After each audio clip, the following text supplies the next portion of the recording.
Hello legends and super legends. Welcome to Veloharmony. Today's ride, I'm ramping up my training after my rest week. I'm building it back up because in a few weeks we're thinking about doing a local Grand Fondo that's coming up. If everything works out according to our plans, around the middle of April. So we're gonna bang it up today, at least 4 hours. Once again, endurance, mix it up.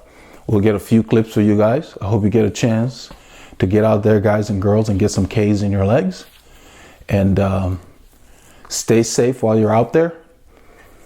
And thanks to daylight savings time, it's still dark, even though it's almost 10 minutes after 7. The sun still hasn't come up because they've moved our time 1 hour ahead. So it stays light till like almost 7:45, I think, right now. It will eventually be light all the way up to like 8:45 in the middle of summer. I wish they would just leave the time alone. We don't change our ride time because I prefer to go out early and get it over with so I can hang out with my family when I get back. So by the time we get to the ride start, it should be right at sunrise. So get out there, get your K's in. Don't let anything stop you. We'll get some good clips for you on this ride.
Super legends. As you can see, it's about 7:15 thereabout. The sun is not quite out yet. Sunrise is around 7:29 because, as I said in the intro, they moved our time. I'm gonna go ahead and head out and hook up with Paul. Birds are happy. It's supposed to be overcast most of the day.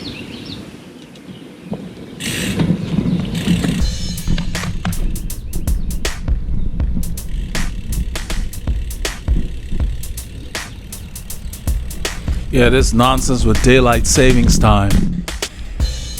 Ancient history. I'm not sure why they still keep doing it. The reasons they used to do it no longer applies. The state of Arizona does not participate.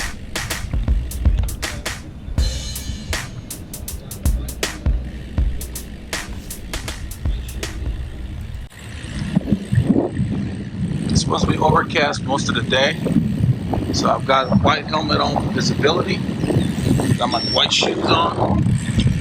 Get this thing synced. Nice day for a bike ride. We got rain forecast, but it's supposed to be later in the afternoon, long after our ride. So you can feel the moisture in the air.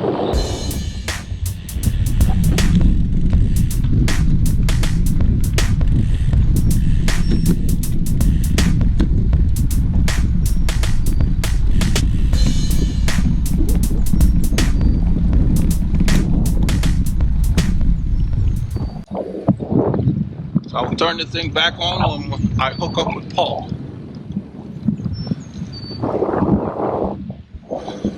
It's a beautiful morning. Way there. Yeah, I'm on the road. That's Paul. That's his light you see right there. I see his light before I even see him. You'll see it flashing.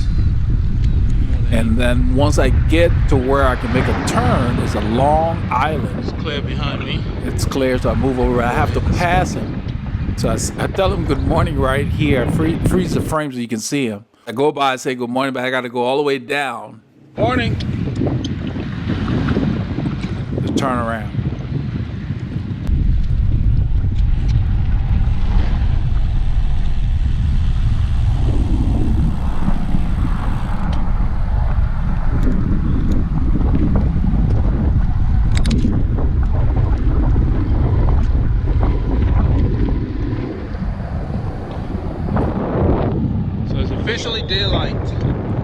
7:34, 7:29. The sun came up.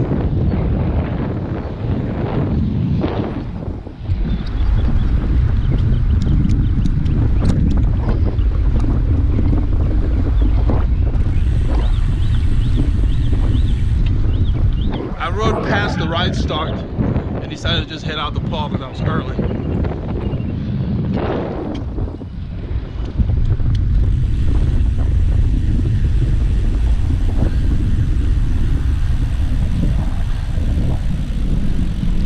Good morning. Good morning, man. How you doing? Good.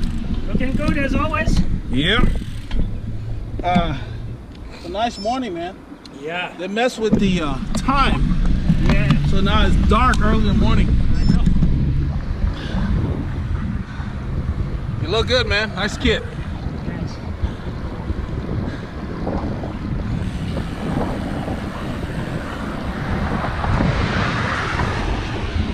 I like the blue, man.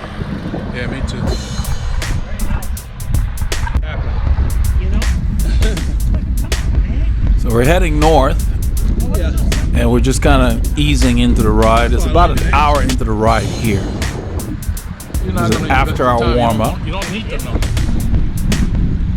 Just wanted to take a short one. Remember I said there was something that, man, this instant, that was last week, when I said this instant society doesn't work, remember? Yeah. Yeah. So we're talking about some of the videos and the different comments we've gotten, and that's what we're chatting about. The recently released videos on the channel. People who are invested the time training. Just kind of getting caught up and stuff. You understand somewhere there also in some of the videos, I can't remember which one specifically. Says, let's go to college. You're not going to get 50 grand. Yes. Going to get a 4-year college in 1 year. Not going to happen.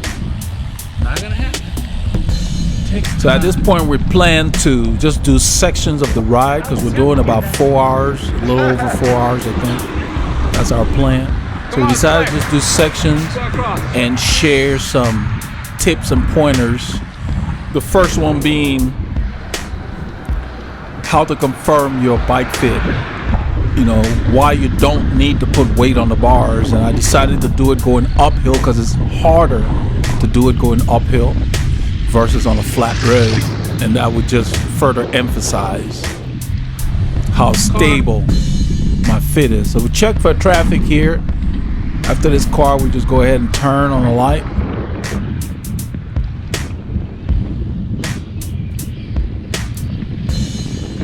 Paul's asking for the camera here, so I pass it to him.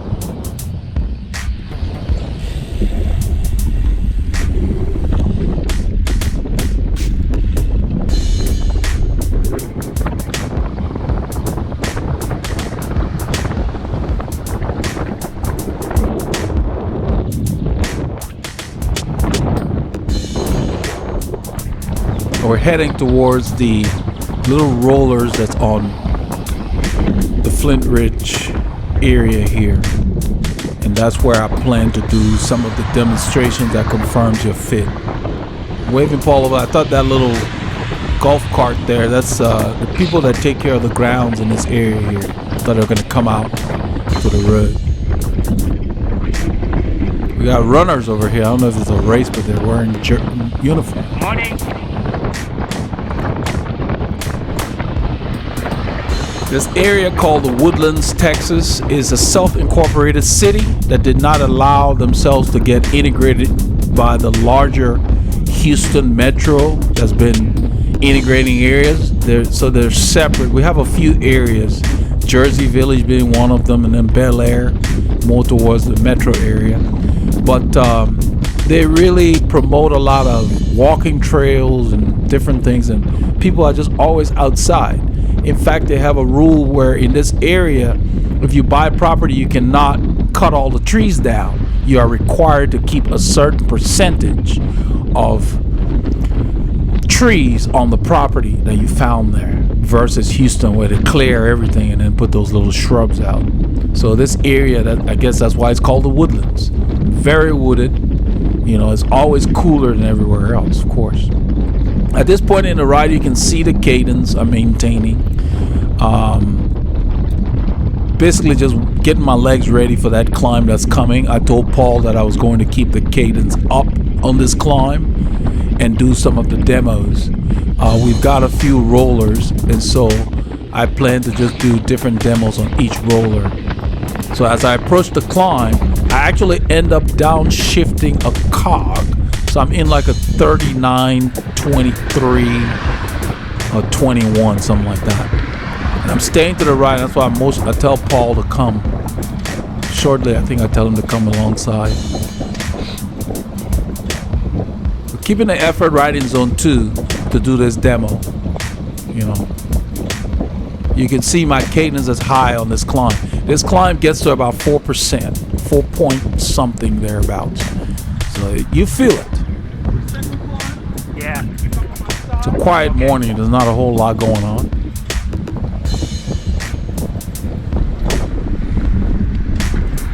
So you can climb with high cadence, you can climb with medium cadence, low cadence, whatever you feel like. Do different things. Because if you're riding and somebody accelerates on a climb and you know that you can spin, you just spin that gear a little faster if you want to go with them, close the gap, then shift up. You don't have to stress about it. That's the reason for being able to change your cadence. You don't have to search.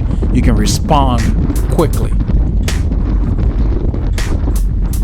I'm in the small chain ring and we're doing about 35 kilometers an hour, probably in a 39, 15 or something like that. That's another thing cadence gives you. So I told Paul to come alongside just to show you guys. We're going uphill, so it's hard to do hands-free, but I chose to do it here. That's just the first demo. I did a few of these. I'm doing that just to show you. I don't have any weight on my bars. I just steer the bike. I guide the bike. Because when you have weight, that's when your hands go numb. But when your saddle is not comfortable, you're not going to put weight where you should, on your rear and your feet. If your cleats are not right and your foot's going numb, you unload those. How do you unload them? By using your arm to press down on the bars and unload the area. And these are the tips that I try to point out. That's why doing your own fit is difficult. Yeah, this is a drill that I did on one of the videos on the trainer, and some genius came on later on and just put a comment. Anybody can do that on a trainer. What you do on a trainer, you'll be able to do on the road. And I'm just doing that to show you guys. If you're not balanced, you will slide forward. When you're balanced, you don't slide. And your balance will come from your cleats being right and your saddle being at the right height and level. And foreaft being in the position of where you can put your weight on. That's what this is about. I'm just trying to demonstrate the things that you need to check for. And make sure you do this in an area that doesn't have a lot of traffic. As you can see, we weren't even passed by a car the whole time. So find an area that's safe and you're out there and you want to check. Yeah, right here, you see? If your saddle is not right, you will slide forward. Look at my body. It's not moving. It's not your arms that are supposed to keep you. Don't need weight on the bars. To go faster, you relax your torso, your speed picks up. Look at my cadence. I want to show you guys that. We're climbing here. This is a false flat. Relax your torso. It's a little less than 1%. The speed immediately picks up. Look at my shoulders. They're relaxed. They're not pointed up. They're not squinched up. Relaxing your upper body increases your cadence. Here I'm going to relax. Look at my cadence. Immediately rolled past Paul. That's it. You relax your body. Your upper body relaxes. Your legs speed up when your setup is right. So keep that in mind. Use this as an example. Good job. Fit is everything, my brother. Great job. At this point, we're on Terramont Parkway. We're headed towards Terramont Parkway on Branch Crossing here. We decided to film this section. We're talking about the upcoming rides that we're thinking about doing, probably later in April.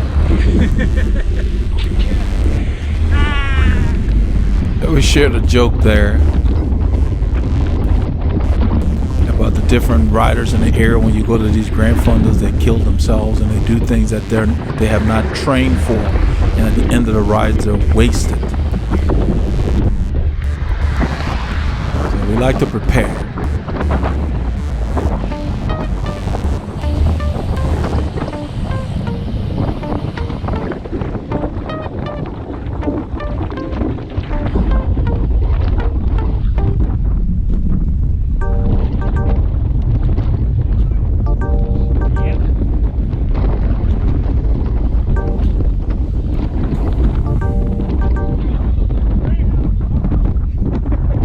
When you train your body to do faster cadences, what ends up happening is your cruising cadence increases.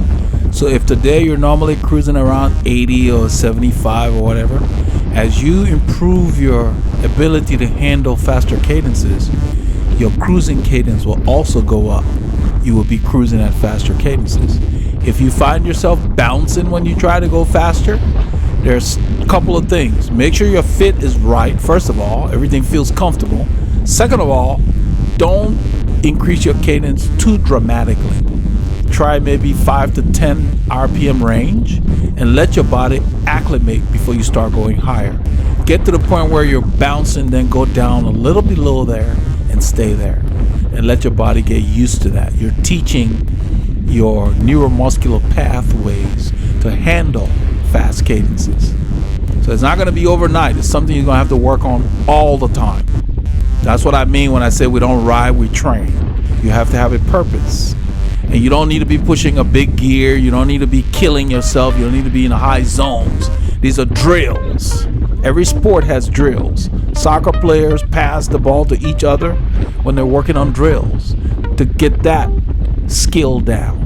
It's the same thing with cycling. You don't need to be going fast all the time. These drills will come into play when you do go fast. You will be really smooth and efficient. So on your easy ride, that's when you need to pay attention to how the bike is feeling. So when it's time to go fast, you're not uncomfortable. So we head up, this is a slight climb here. It's a little less than 1%, but you feel it.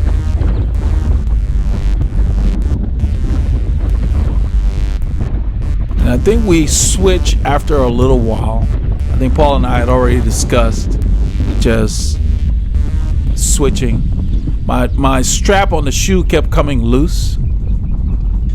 I found out that there were extra Velcro hairs in the strap that clips onto the actual Velcro. It's almost like after a while they pull away some of the hairs that are on the part they attach to. And so when I got home, I cleaned them out and they're grabbing better. It's always something. But it's those little things that can make your ride uncomfortable.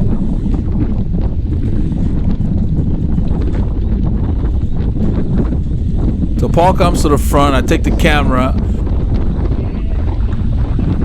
I'm on his left. The wind is coming from the right and in our face. And so I'm on his left side, which is the sheltered area. And because we're going into the wind, it's pretty hard. I just roll past right here. We're taking short pulls. So I move over on his left.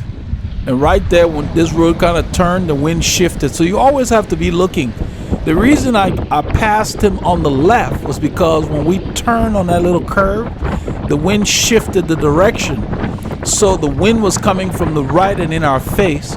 So I used him as shelter when I came through. When you're coming through, the person pulling should shelter you until you get to the front to make it as easy as possible for you to increase your speed and come to the front. So always pull off into the wind. So Paul pulled off into the wind in that section, which was coming from the right. It had switched. And I just went ahead and passed on the protected side. And that's the way you want to do it. If you're coming through, come through on the protected side, wherever you deem is the sheltered side. And the other riders will know. Paul's coming back to the front. I grab the camera, and you can see he's on the protected side. I slide over to his left. The camera's in my left hand still. That's why you see more of the road, because he's on my right. Because the lens of this camera sits off to one side. It's not smack dab in the middle. It's designed that way, so you can get the scene. So you can hear it when I got close to him. See how quiet it is. We're taking these short poles because two reasons. I want you guys to see how we ride. And second reason is we're preparing for when we go faster in the summer. That's what you do. You're going to have to get used to constantly coming through, picking up the speed slightly, and get used to that kind of change in tempo. That's another reason why you need to be able to flick those gears and play with your RPMs and not limit yourself. So once again, he comes through on the protected side. I get the camera, and I think I moved it down so you could see his wheel. Yeah, as he slid over, I just moved to the left. So he's looking at my wheel, I'm looking at his wheel. The wind's coming from the right and in our face, so I'm on his left slightly, because it's not a perfect crosswind, it's a cross headwind.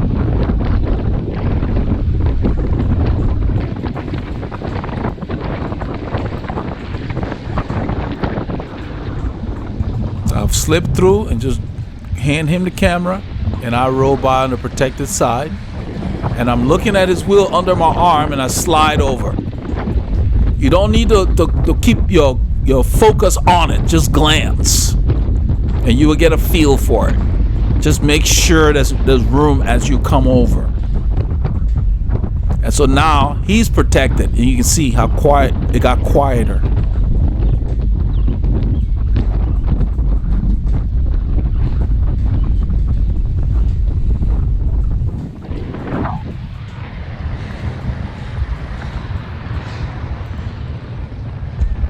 I kept the music out of this section because I wanted you guys to appreciate how quiet it is. You can see I'm filming his wheel. I slide over. It is your responsibility to go get the draft. So if the person that passes you does not move over, you got to go get the draft. And sometimes it's not possible if the road's busy. That's why it helps to ride with riders who are aware of where to place themselves to give you the draft. I leave about a foot when I pass him. You see, look at our handlebars. It's about a foot, and I'm sliding over there. And you see my cadence. I'm keeping it up. And we're at the top of zone 3 for me, so almost bottom of zone 4. So it's not easy. It's faster than endurance, a little above tempo. We're getting out of the tempo zone. So this is a good zone to do drills in, like when you're doing muscular endurance drills. And the reason I'm keeping my cadence up is because of the wind. So I can see the distance right there. I put the camera down so you can see. I'm sliding to the left and he's right there. So about a foot as he came over. It is your responsibility to protect your front wheel. If somebody's sliding over and they're too close, you can either go to the right more or maybe just soft pedal, because that's all you'll need. You don't need to use your brakes. You've got to protect your front wheel. That's what they mean when they say protect your front wheel. Keep it from getting contact with anything.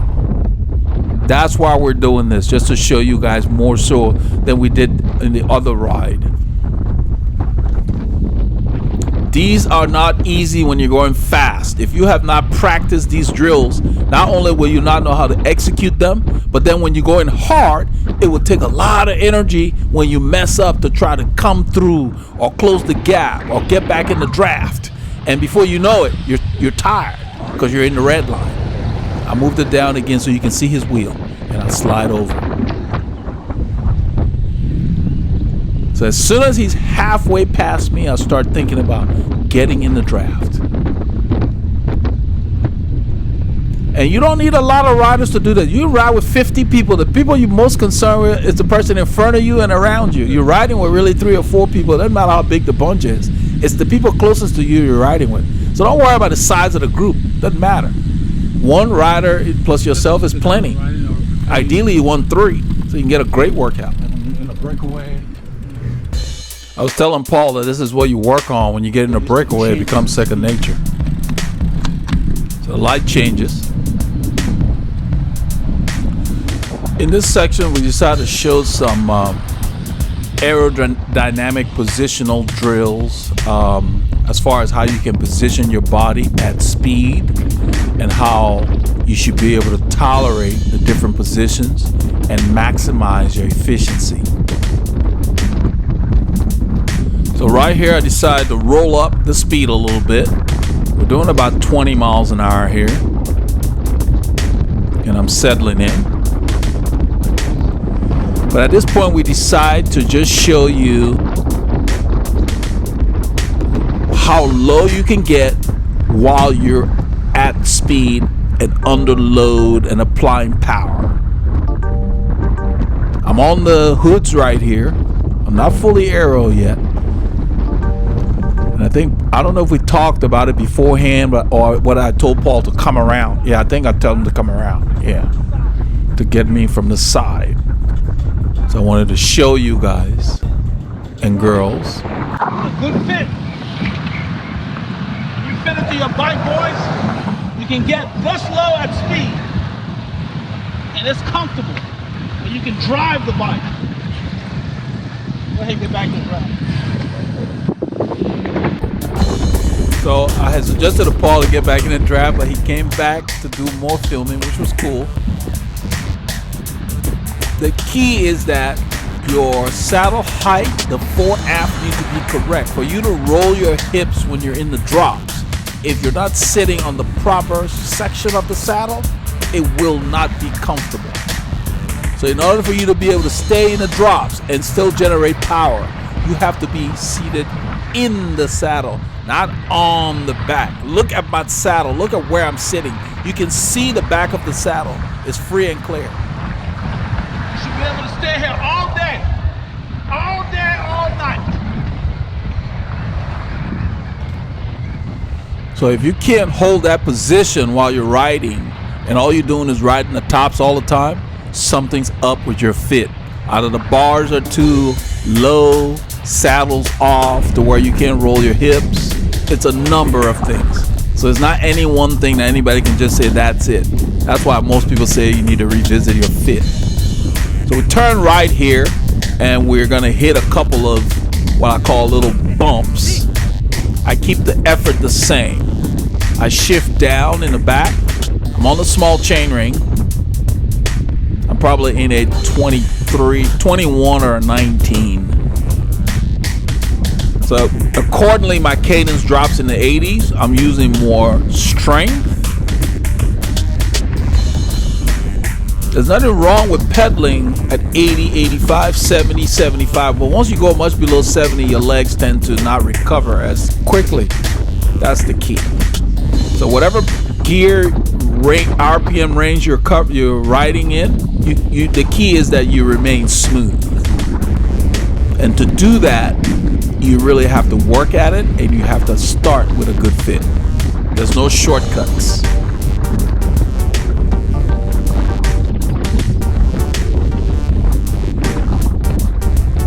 You have to invest the time and other resources to perfecting your comfort on the bike if you're ambitious and serious about it.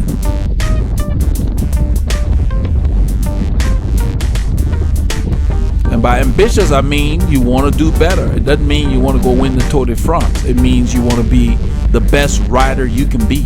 Doesn't matter when you start cycling. You want to make the most of your God-given abilities.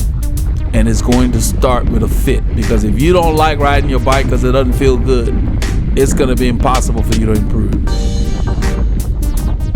This terrain we're riding is going up and down. It says 1% now, it's up and down. That's another thing. If you're not comfortable on your bike, it's hard to handle these changing terrains because your cadence will vary. So Paul comes through there, hands me the camera, and just like we were doing before, I sit behind him. At this point, we're headed west, so the wind is actually coming from the left more so than anything. So I just sit behind him and a little to the right. The camera's on the left. It's in my left hand.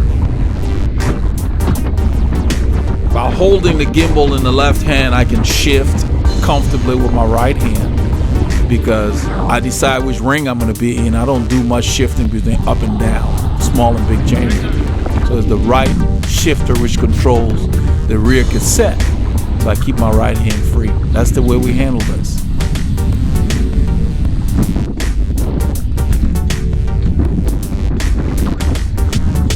There aren't a whole lot of cars today, so I look behind, I don't see much. He's asking for the camera. I think I tell him I'm gonna go push the button, the pedestrian button, the cross button at the corner.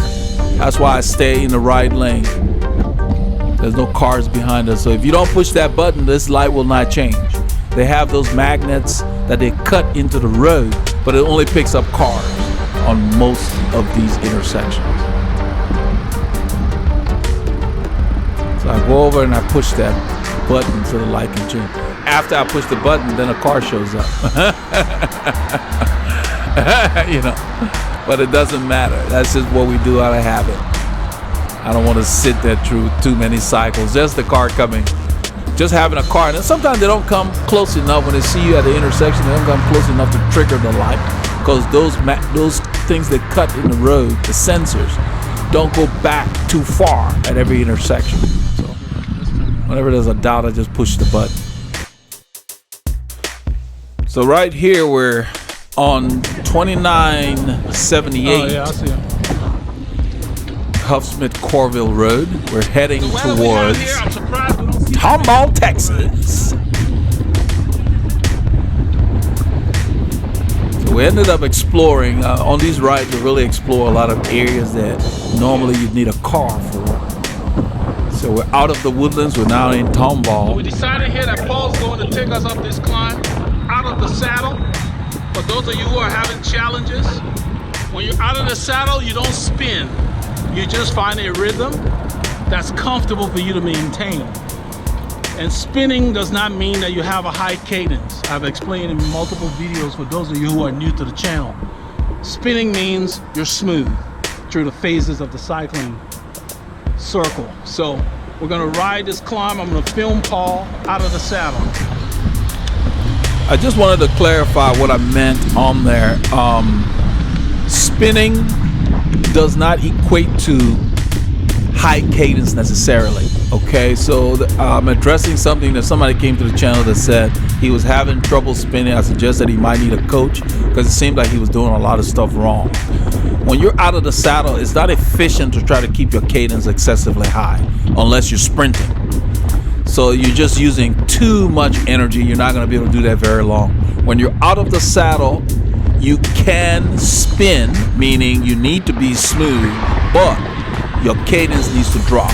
So if you watch Paul here, you look at my cadence, I'm probably in the 70s. If I were to stand, it would probably stay about the same, anywhere from 75 to 85.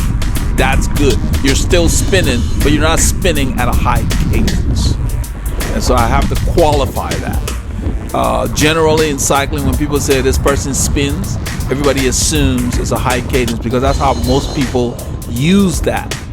So when you're climbing out of the saddle, you don't need to match the cadence that you normally do when you're seated. It's just not going to happen. It's not going to be practical unless you're sprinting. If you can see, Paul is out of the saddle. I'm filming him from different angles, and he's probably doing 80, 85 RPMs at most. So he could do that for an extended period without wasting a lot of energy. This is the crest of the climb, and he sat down with one motion.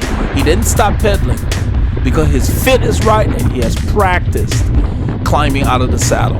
We have a playlist on the channel that covers pedaling and speed work. If you check that out, all of this is covered in there. So I just wanted to clarify that on this ride. That was one reason we did this exercise. When you're out of the saddle, find a rhythm that you can maintain without blowing up, without wasting energy, without getting out of breath. Everybody's different. Somebody might be 90, you might be 70, 75, whatever works for you. That feels good. That's the whole point of standing up. You're trying to relieve your muscles and change the way you're working. So don't stand up and kill yourself. Stand up to take a break and change things. Go around a hairpin, stand up. Put more force in the pedals. In fact, when I stand, I always shift up. That's why I always turn on my side of the road, because you see these guys at the last minute, especially if it's a small car like that. Yeah. I was telling Paul I always turn in my lane because that car came out of nowhere. It was so small, it was blocked until we came right up on it because you couldn't see it over the concrete barriers. That's what we're talking about there. Yeah. car back. Yeah, Paul says car back, but we're turning left, so I just stay where I am and I point so the driver can know. At this intersection, we stop. Somebody's turning, and it's such a tight intersection corner, and so I just decide to go right and do a U-turn instead of standing there, because we end up blocking this driver's want to turn, and it's just too narrow. So I just moved to the right a little bit. And then there's a car coming, so I told him car, and we just stayed on this side, so we do a U-turn and then continue.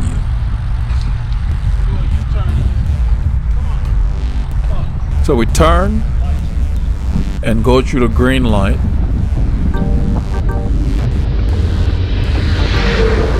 Heading towards Tomball, Texas.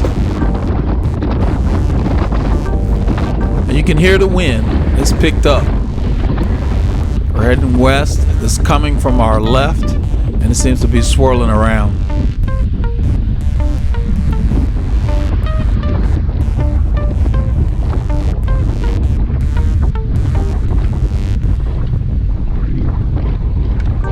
You can see my cadence is about in the 70s, and it does not matter what range of cadence I'm using, my form is the same. That's kind of what I talk about. Once you've got your drills down, this is something that is continually worked on. You have to. And so now my cadence is picking up. We're heading directly into the wind here.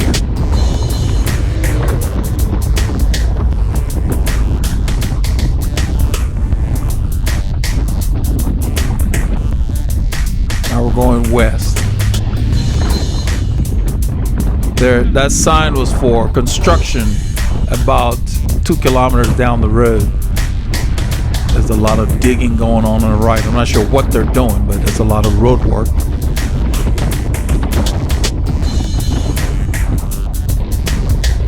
I had put some new cleats on these white shoes, and so we had stopped for me to tighten them, but they were moving on me. We got that sorted and out of the way, so.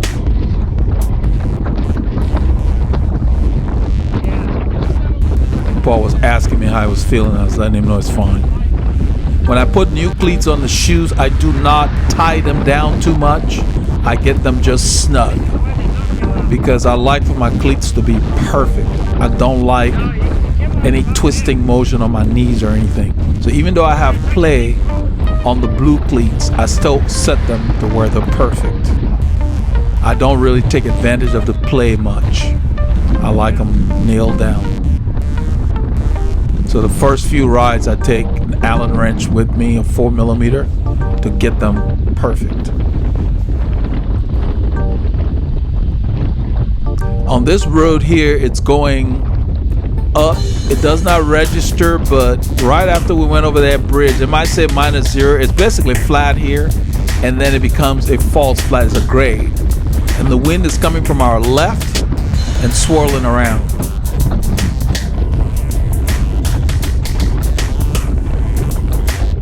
So I treat it, whenever the terrain is challenging, whether you got wind or a false flat, you want to get some kind of a rhythm that you know you can maintain. And so I'm treating it like a long climb. So you don't have to live in the mountains to learn how to climb. You just put the bike in a big chain ring or a large gear inch, and you can replicate the same situation going into the wind or on a slight grade. You're just going to use a larger ratio. Same thing.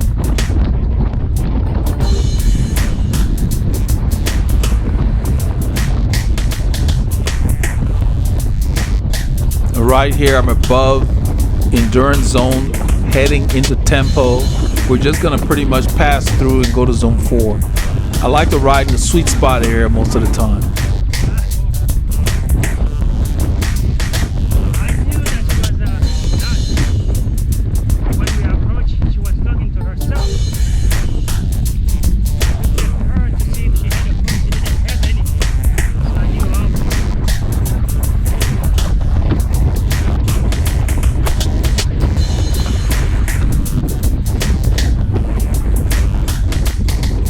You're going to see my cadence fluctuate between 75 and 85.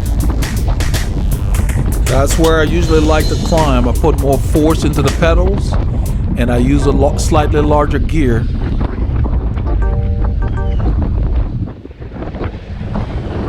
I'll get the camera from Paul here. A sign on our back that says talk to us. Where? Go ahead. That wind is swirling around.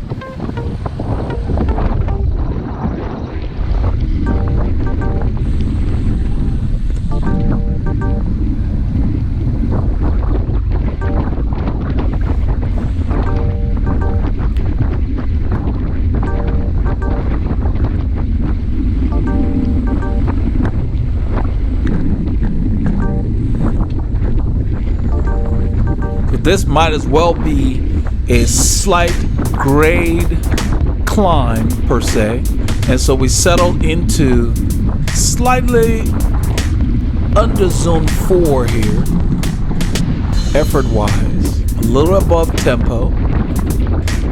And so if you ride in this effort zone and you go and do a Grand Fondo or whatever, that's where you want to ride, that's where you want to climb.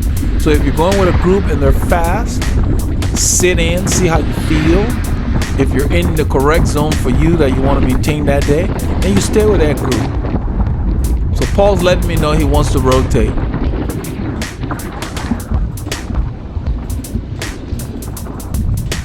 So I come up because the wind is blowing from the left. I come up on this side because this road, we're not going to be able to use a large percentage of the road because it's kind of narrow and sometimes it gets busy. So I'm staying a little to the left of the white line to give him some room because the wind's on the left. He didn't pull off into the wind because the road had a hole at the point where we were exchanging. I just decided to roll into the wind. So right now he's on my right and the camera's in his left hand. That's why you're seeing the scene like it is, because the draft is on the right. That's something you always have to look for when you're riding. Find that draft. It kicks up a little bit here. It says 1%, is a little more than that. It's short, but you feel it.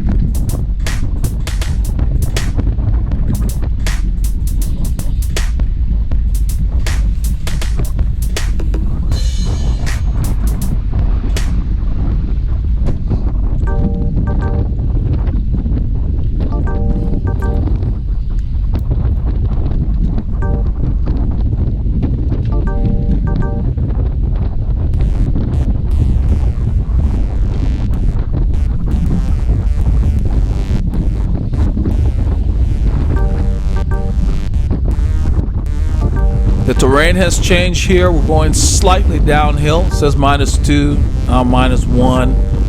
And so I'm in the same gear and I'm just spinning it. And I'm thinking a little bit, I shift up a little bit. So I'm in like a 39-14 or something at this point.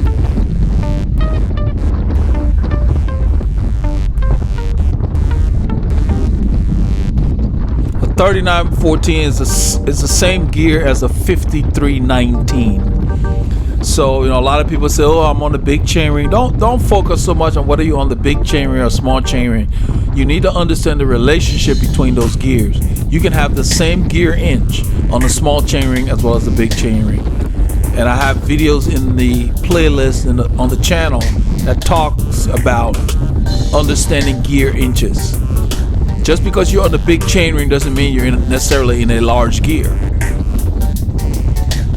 You can use the same gears. I like to use the 39-14 or the 39-15 as opposed to being on the 53 unless I'm riding in a fast changing group.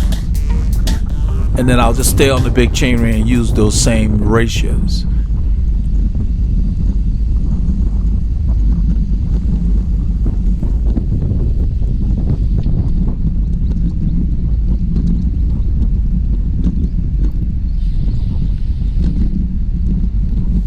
So the reason I wore the white helmet and white shoes and socks is because my outfit is pretty much dark.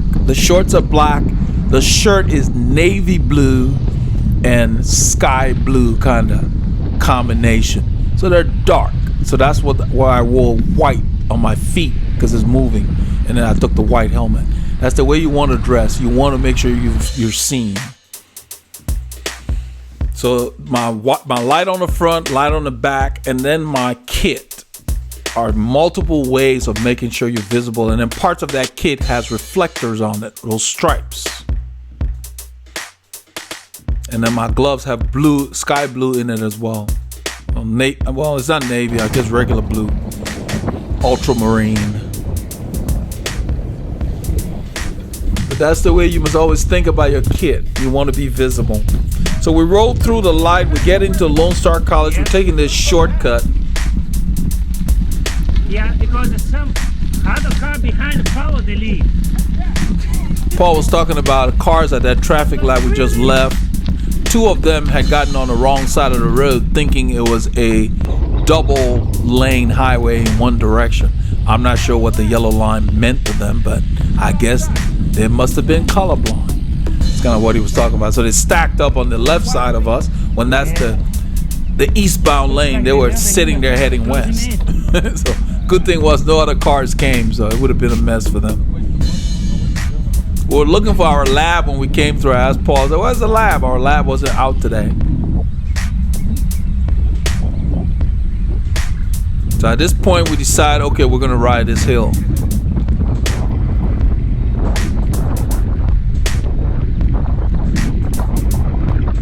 So you notice, just like Paul, when I stand, I'm not spinning at a high cadence.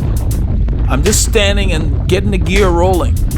You don't need to be spinning to the point where you're out of breath and hyperventilating. I mean, that's just not what it is for. Unless you're sprinting, you don't need a very high cadence. You stand up to use your upper body to put more power to the pedals.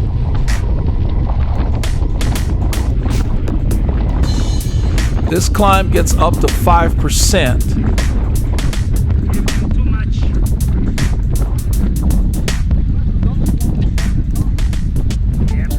I'm still in, I think, a 39, 15, or 16 or something like that. Trying to see if I can see the cog very well. It's not very clear, but I'm in the small chain ring and I'm down the cluster.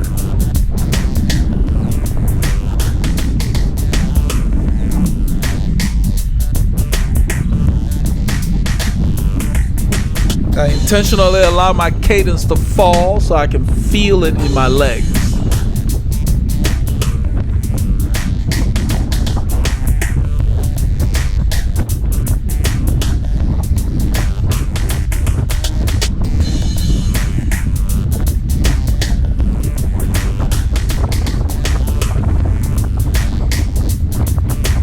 This is what builds your leg strength. The bottom of zone 4 by the time the hill is done. Started in zone 2. So it went up a couple of zones. You don't need to be going at maximum speed to build leg strength. You can use your endurance zone and just put it in the heavier gears like weight training on the bike.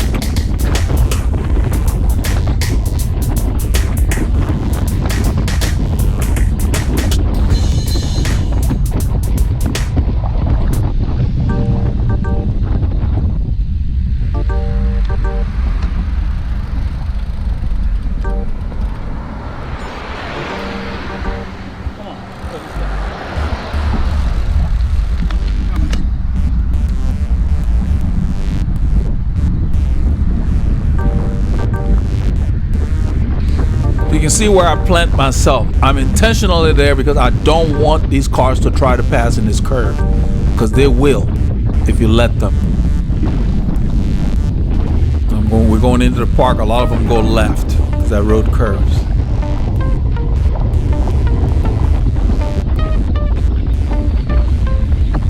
We slow down for this sign because that guy in the golf cart, I'm checking on him. He's not close, so we go through.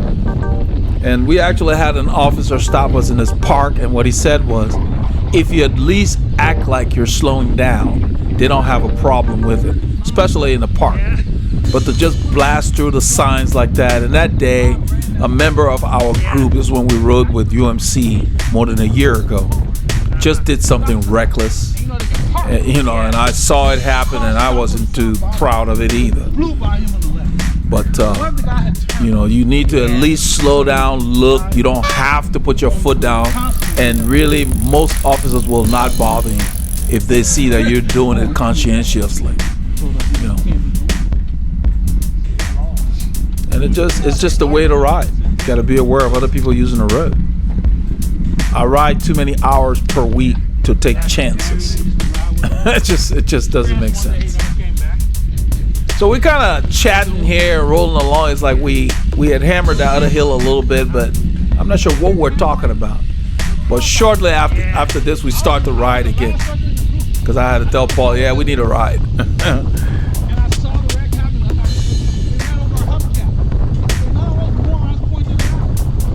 We're talking about some of the crashes that had occurred with the group that we used to ride with, and how they were unnecessary.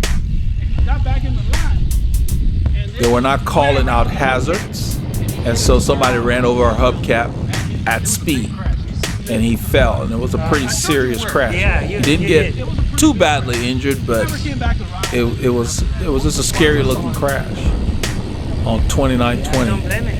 Almost 2 years ago. And so I was telling him it's great that we're not at risk riding with those guys anymore, because they just never acknowledged the mistakes that were being made, and so there was no change. Exactly. Crashes happen, but it's best that if it's recognized and corrected, then you're better off. But you can't keep riding with people who keep making the same mistakes all the time. When they came and said that wives were saying they need to be one more column. I mean, the group we used to ride with more than a year ago, UMC, their wives referred to the group. The UMC meant uno más cerveza, according to them, one more beer.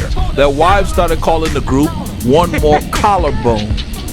And the joke was, before we even had started riding with them, they had so many frequent crashes, and people had broken different clavicles and other things, to where their wives were joking about it. And they came to the ride and started talking about it like it was a badge of honor.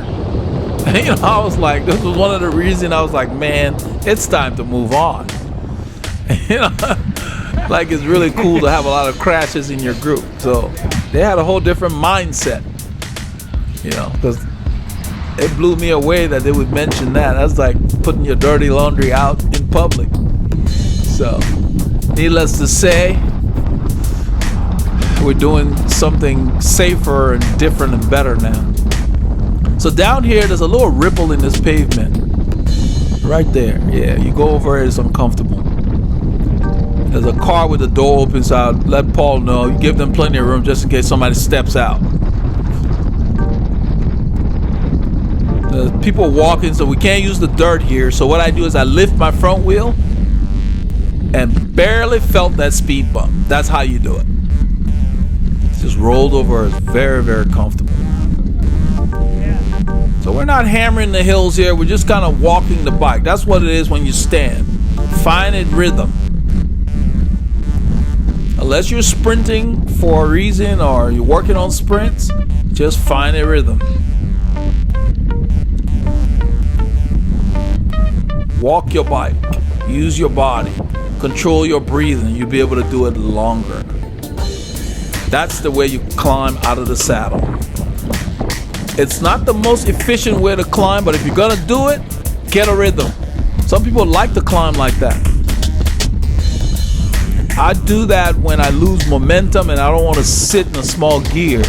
And all I did was I stood up and just walked the bike. It's a short enough climb. You don't want to do that too long. You gotta build up your tolerance.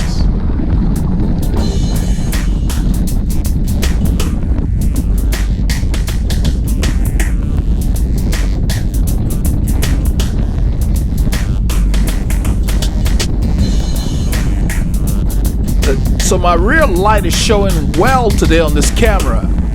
You can see how bright it is. It's on the lowest setting. That's how it looks. The camera is doing a good interpretation, maybe because it's a cloudy day or just the angle.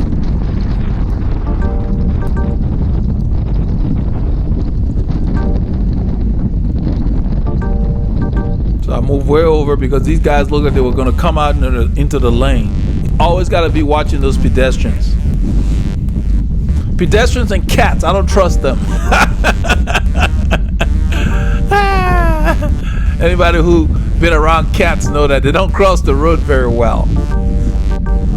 Dogs do a really good job. Cats just dart across. So Paul and I are just riding this, and what I'm telling him is, when we get up to this point, I tell him most people downshift here. I shift up. I always start with a gear slightly lower than I think I'm gonna need. And right here, when we would come through here with those guys in the past, everybody wants to take a break here, but the climbing's not over. I would shift up. That's what Paul's laughing at. I shift up one cog because it goes downhill here, and so I spin a little faster. I'm in the middle of the car. I'm probably in a 17 or a 16 back there, probably 17. And shortly after that, it starts to go back up again. So right around here, it goes back up to like 1 to 2%. Hasn't quite registered yet, but the climb has begun again. We went on a slight downhill back there, and right here we're climbing. See, now it says 1. Should be a little more than that. On the head unit, yeah, there, and now it says 2. So you're climbing again. So I shifted up and stayed in the same gear. And that's what you do when you climb. Don't kill yourself. Just each time try a harder gear for different sections of the climb than you used to do in the past, and ride it. So we decide we're going to stop here and use the restroom. We don't need anything from the store, so we're not going to stop at that store like we usually do. We'll just do a short stop here and head in. Try to wrap this up. When you stand like that, you walk your bike. Yeah. So we just stop here for it's kind of like a quick pit stop. Since we don't need anything from that store, we just stop here quickly. They have real clean restrooms.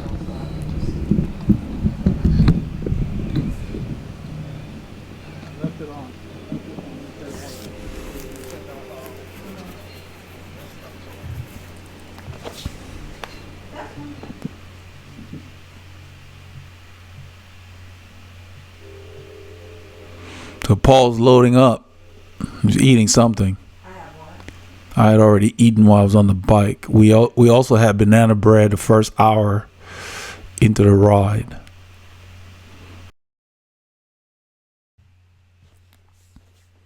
So I had 2 bottles of electrolyte for this ride. I'll go ahead and finish one of them that was on the seat tube.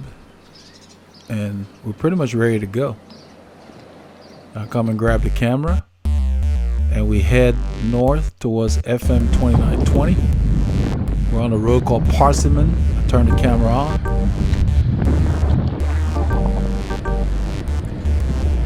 Paul grabs the camera from me. I needed a gel at this point. I'm not low on energy or anything, but it's just habit. This is 3.5 hours into the ride. Yep. I had 2 gels in my pocket that I took with me, so I'll go ahead and use one here. The wind is behind us and from the right. So with the shrubs on the right, almost like a tall hedge, I don't have to be concerned about anything blowing my front wheel.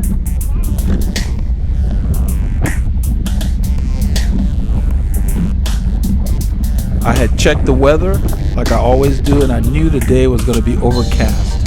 Hence the lights. They're always on the bike anyway. But if it's super sunny, I don't use them. Unless I'm riding solo, then I'll use the rear on a sunny day.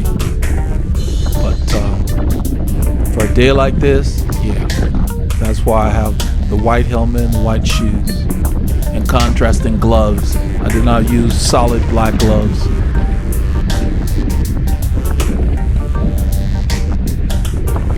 So I put down the gel, I put the wrapper under my jersey.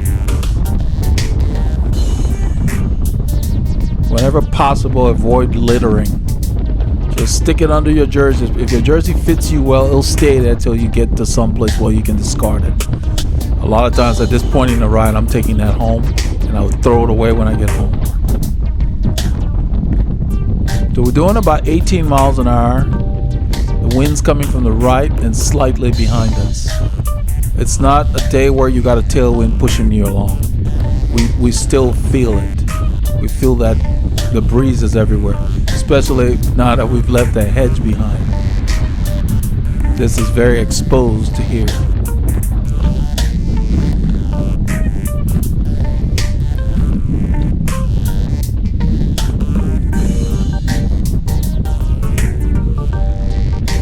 I pointed at that on my left because I know that's where Paul's riding. Since the wind is coming from the right, I know he's to my left, so I pointed at that. So make sure he avoids it. Remember I said before, don't depend on people to point things out. It's just a courtesy. You need to be able to see around the rider you're following. That's why Paul is slightly to my left, so he can see around me. You need to be able to see what's coming up, what's going on. Don't ride directly behind a rider. Just be off a little bit to the side so you can see. That's the best way to ride.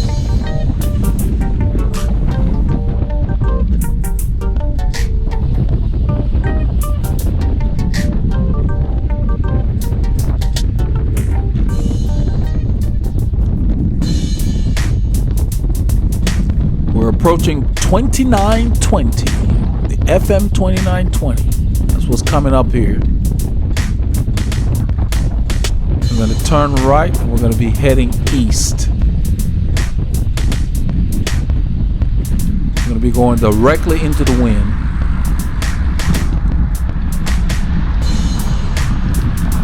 I'll slow down a little bit, make sure Paul's here.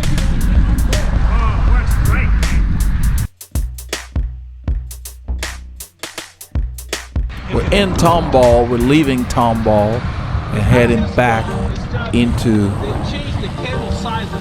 our area in spring. Nowadays they're not as thick. Yeah. But the Chinese know that. So they give you a big hole. You don't need it. It still works. Which makes sense. We talk about the work that we did on Paul's bike. We're always talking about something. And how the brake cable end stops that we got from China worked so much better than the one he bought locally, because his cable was bigger than the standard size cable and it kept grabbing on the cable stops. The one from China had a larger hole and just worked better. At the light, you saw how I took off quickly. That's another reason for standing. You get that gear rolling quickly. I'm not in a very large gear. Still in a small chain ring. I'm probably in a 17 or 16 or something like that. We decided that over here, we'd already talked about it, that we were going to do some rotations and share the work in the wind. Take slightly longer poles than when we were doing the pace line earlier in the ride. That's something you need to discuss, especially in a small group.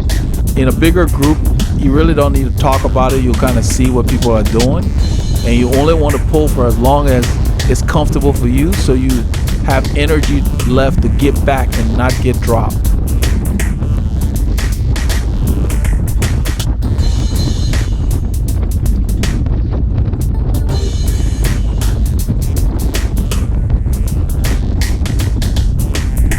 The wind is mostly in our face. Whatever wind is coming from the right is very slight. And so Paul is following me directly behind. You can still see around me, but he's mostly staying a little close to the white line to make sure that most of the wind that we're riding into is blocked.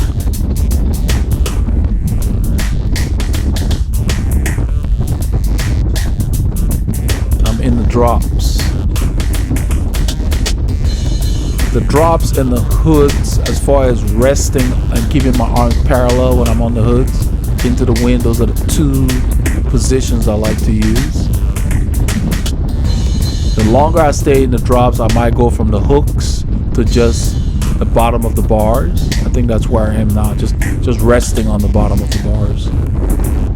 I'm not in the hooks per se.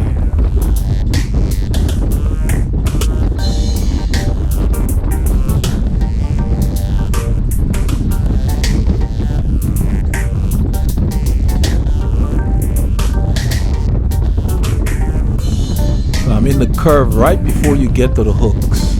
I'm just kind of resting my hand there. There's a cyclist across there from Northwest Cyclery.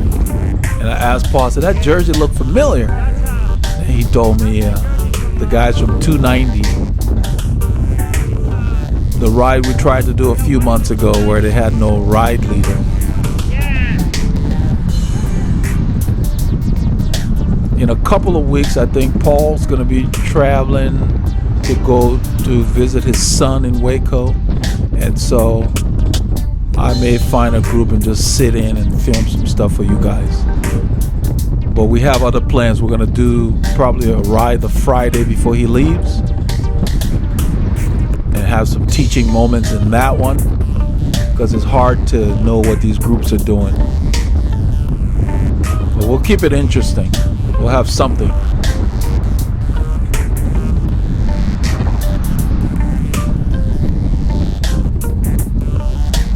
You can see how the little black stripe on the sock, on my socks, just really helps with the visibility. That is a Rafa Pro Team socks from 2 seasons ago. And they really know their stuff. It's those little touches that makes it visible. Telling Paul to come around. He comes around. Put the camera down so you can see.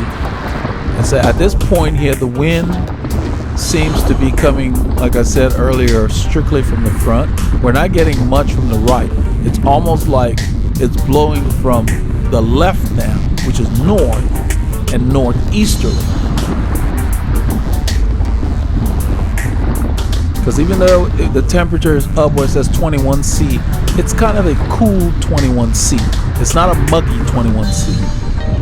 So that tells me that, you know, we're still getting a lot of northeasterly flows of wind. But when it starts coming from the south, it gets muggy real quickly.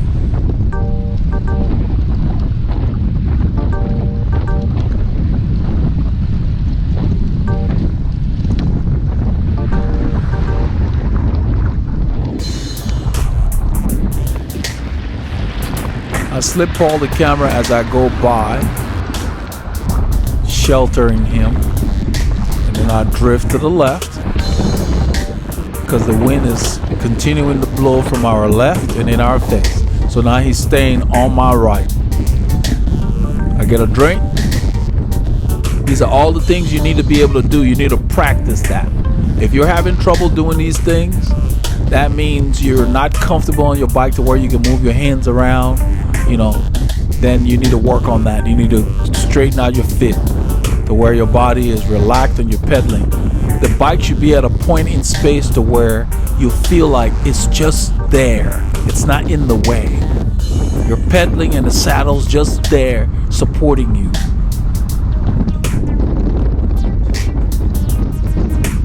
It's hard to explain, but that's the best way I can put it. The saddle is at a point in space. You're pedaling and it's just giving you the support you need. Because as you pedal harder, you actually unload the saddle. And you can see I'm pretty aero here. I'm in the drops. I've got that hole in the front low. My head's up a bit because I want to see, but you can see I can bring it down. Ball's coming around, so I grab the camera. He slides over, I move to the right. Similar to what we're doing, the key to this is you must always be aware of where the wind is coming from, because the wind would tell you whatever direction the wind is coming from, that's where you want to pull into. So when I'm going by on the sheltered side. So the sheltered side here is on the right because the wind's blowing from the left. So as you go to take your pull, you want to stay in shelter as long as possible before you get up there. The person pulling should protect you. Like right here, I'm coming through, Paul's protecting me. Once I go by, then I need to go into the wind, which is coming from the left, and protect him. And it's kind of an echelon that we're doing. You know, it's not a perfect crosswind, but that's the key. Always pull off on the shelters, pull off into the wind and take the pull on the protected side. As you're moving through any group, always move up in the draft. Don't move up in the wind. You will spend too much energy moving up that way. Always move up on the protected side. Remember that. It's the same thing. You're just moving up the bunch. Use the draft. You're coming to the front to take a pull, use the draft. Yeah, something on the pavement's chewed up. I checked the main lane was clear, so I moved over just long enough to get by that. You can hear the wind. We're going directly into it. This is dumped down. You know, that's kind of what we heard. So yeah, it was blowing. That's one thing I like about this road. It's always exposed, always hard. I've rarely been on this road with a perfect tailwind. It's rare. Every so often we get them, but not very frequent. It's not a frequent occurrence. Every now and then we get a westerly flow from Las Vegas and other places, and you get a day where you got wind blowing from the west, but they're far and few between.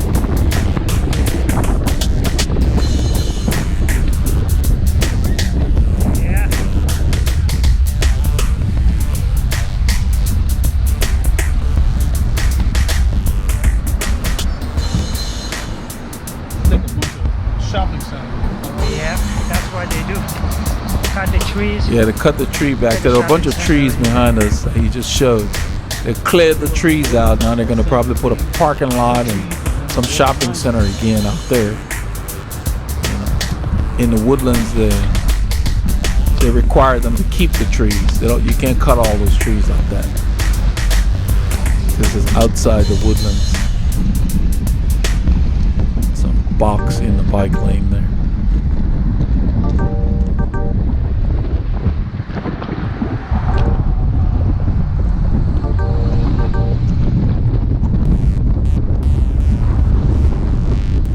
That's how you stand. 75, 80 RPMs. You build up to it. Whatever feels comfortable to where you don't feel like you're exceeding a comfortable cadence when you're out of the saddle.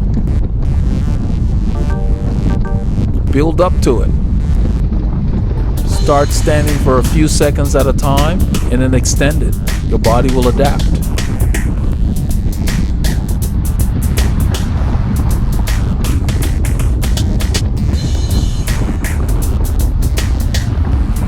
This may not register here, but this road is a grade. The pavement is rough. It's one of those where they put rocks down, then they brought asphalt.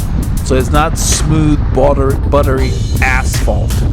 You're working. You'll feel it. It's not rough and uncomfortable, but it's a surface where you don't get a lot of easy rolling. There's some resistance on those tires. That's another thing that's deceiving about this road. It does have a lot of debris, which is why I'm hanging right next to the white line as much as possible. The further you are to the right, the more you expose the debris that gathers from people throwing things out of the cars and the cars driving by and pushing them to the right. So whenever possible, stay within a foot of that white line. It's the cleanest spot. That's the reason I'm where I am. Plus, you're more visible anyway. You want them to know you're using the road. You don't need to ride by the grass. If you have a flat, you stand by the grass to fix it. When you're riding, stay close to the road because you're traffic. You're just slower moving traffic.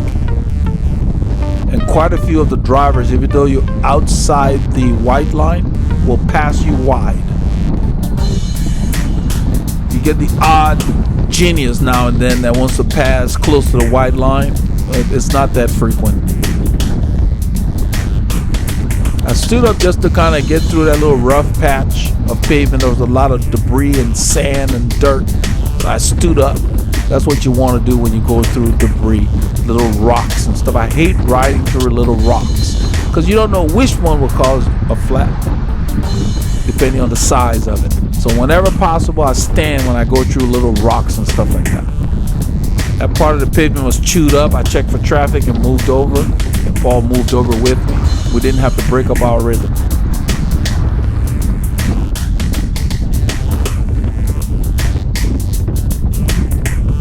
So this might as well be a climb because the wind is just really buffeting us.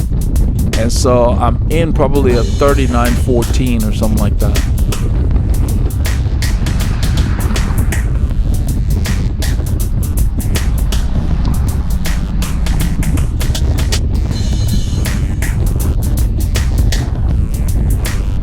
There's a piece of a car on the right there. I pointed it out for Paul so he would avoid that. Those are the kind of things you don't want to run over because it looked like plastic, but you never know what's in them. And if you're ever forced to go over something like that, hopefully you've practiced how to jump your bike. That's when you want to use that skill. You speed up and then jump your bike, you can get over a lot of obstacles like that.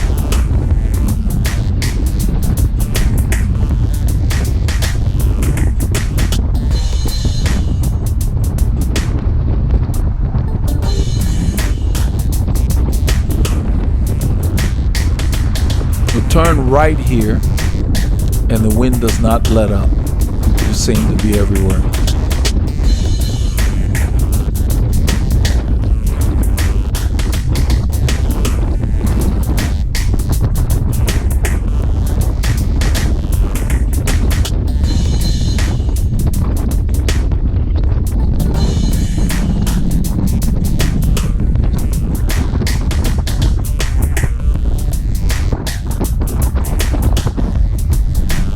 Take another drink.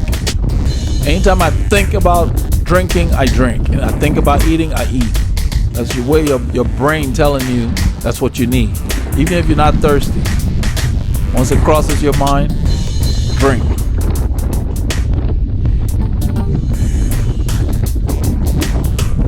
We're going and this wind is blowing from the left in our face. It seems to be everywhere over here.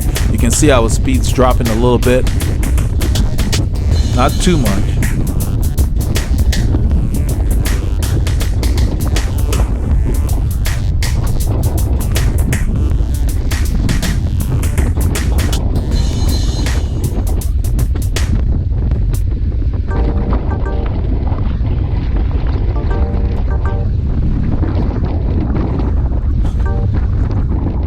Paul's using the drops as well because we're fighting this wind. It's there. So you get comfortable and you get a rhythm. I think here I pulled through and handed him the camera.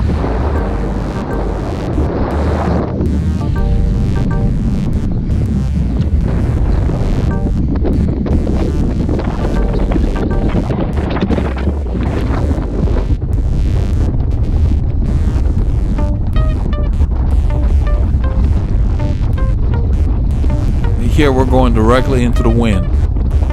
We're heading east again. We're headed south and now we're heading east. The road curved back there.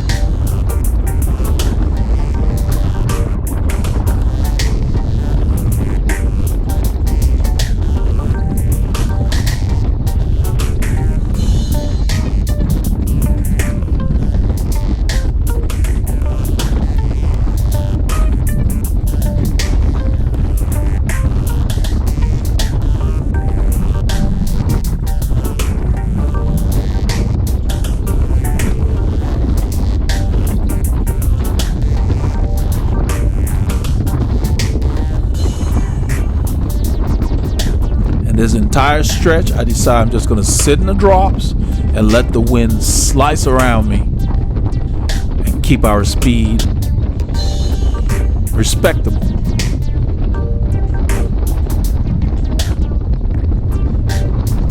So you have to be able to ride the drops, the tops, the hoods, the hooks, all of that. You should be able to use all the positions on your bars. and not be limited to any one position. That position right there in the wind is a very restful position, very powerful. It gives you a lot of control. The windier it is, the more I ride the drops.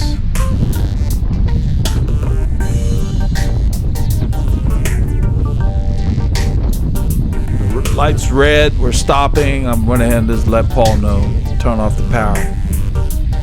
Now, shortly after we turn, I end up finding out that when Paul takes this turn, his wheel moves in his frame, and he's got a 28 millimeter tire that's built by Continental called Ultra Sport, the brand, and I think it measures more like maybe 30 or something. It's big because I have a 25 on this, a 28 on this bike, and it's not as big as his. And I don't know if I said 25 or 28. He has a 28 mil Ultra Sport on his bike. It starts rubbing. At this point, I don't know but I just noticed I'm riding and I don't look behind because we're not really going hard. This is kind of like a little above tempo. And right there, I started to pull away. I'm not aware that he's not close, but he had to back off because his tire started rubbing on his frame. And he just heard the sound. He didn't know what it was. So he backed off. I sped it up here. Because that's the gap that opened, and up at that light was when I turned around to see that he was way back. I was like, what's going on? I thought he had a mechanical or something. So I waited for him. So we get through here. Then he tells me.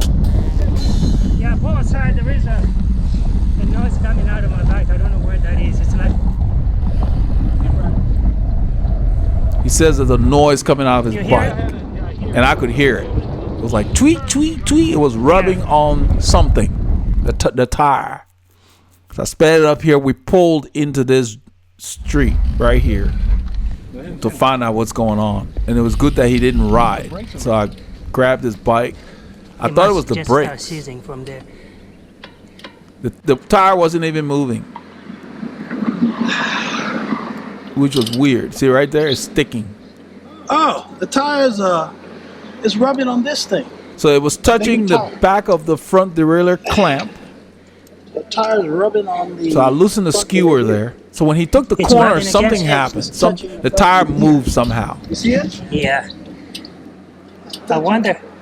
Then I found it's rubbing on the frame. Well, I rode the same time. Right there, it's rubbing in those two spots. It's touching the front derailleur. It's touching the frame, not the brakes, the frame. Look, it's rubbing. So the skewer somehow caused the tire to move in that curve because he said he rode it last week as well. But he didn't have any clearance, maybe a millimeter or two. And I just told him, nah, you want to put this on. So the white bike he has, this tire fits it better than this Cadence. So he's gonna change it because the 28 on this tire that I'm looking at is bigger than my 28 Gator Skin. So the Ultra Sport runs big. Their tire just hides. Yeah. So what I did is I let some air out, and then I loosened the skewer and retightened it, and it was okay. But he had maybe 1 or 2 millimeter clearance. That's not enough. Under there, there's not much clearance. Guys do that crap. So Yeah, but then this 28. That's why I slowed down as soon as we. I'm glad you did. That's the way you do it because it would have rubbed all your clear coat off. The funny thing about it is I didn't take off enough. I took out a little bit of air. Yeah. So you should be fine, but yeah, it was just so close that it didn't take much for it to start rubbing. yeah, he didn't have enough clearance. You want at least 3 to 5 millimeters of clearance. Because the skewer was tight, it wasn't loose. You get a leaf in there and it's that close, it happens, can man. start making noise. But yeah, that's yeah, you don't have any clearance. You have clearance at the brakes, but not the frame. So, Not the frame. It's the frame that was rubbing on under there. Well, by now, you've seen the clips, and I hope that the exercises and the tips that we showed help you. It's a great ride. We just dropped off Paul. He's on the way home. And I'm wrapping up another good ride. Beautiful day for a bike ride. Overcast. Nice and mild. So I hope you got a chance to get out there and get some Ks in. If you didn't, Get out tomorrow, get on your trainer, get moving. So Paul is he went ahead and put the 25 on the rear. He switched it out because the 25 in the Ultra Sport is about the size of a 28. When you measure it, my 28 is like 26.9 when I measure it. It's not really truly a 28. It's close to like a 27. And it looks smaller than his. So, hope you got a chance to get out and get some K's in.